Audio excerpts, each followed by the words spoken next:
ICC world test championship final day 2.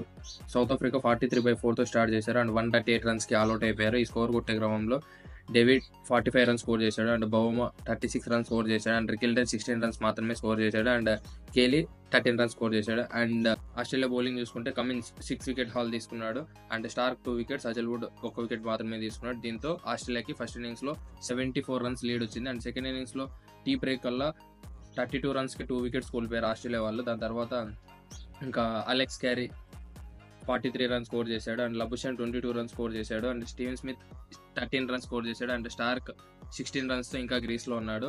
And day 2 end అయ్యేసరికి 144 runs score చేసి 8 wickets కోల్పోయారు. ఇంకా 2 వికెట్స్ మాత్రమే ఉన్నాయి.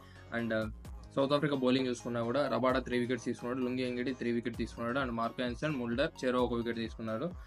ఇప్పుడు 218 రన్స్ లీడ్ ఉంది ఆస్ట్రేలియా అండ్ 240 లోపు ఇంకొక 2 వికెట్స్ తీసుకుంటే 240 స్కోర్ వచ్చేసి లార్డ్స్లో చేజబుల్ స్కోర్. 4th ఇన్నింగ్స్లో డే 3లో మంచి బ్యాటింగ్ వికెట్ ఉండబోతుంది. హాట్ కండిషన్స్ ఉంటాయి, 25 to 26 డిగ్రీస్ ఎండ ఉండే శాతం కూడా ఉంటుంది. ఎక్కువ బాల్స్ ఆడకుండా కొద్దిగా క్విక్గా రన్ స్కోర్ చేసి ఆస్ట్రేలియా మీద ప్రెజర్ పెడితే సౌత్ ఆఫ్రికాకి గెలిచే ఛాన్సెస్ ఉన్నాయి. అండ్ ఈ మ్యాచ్ గురించి మీరేమనుకుంటారని let me in the comments మామ.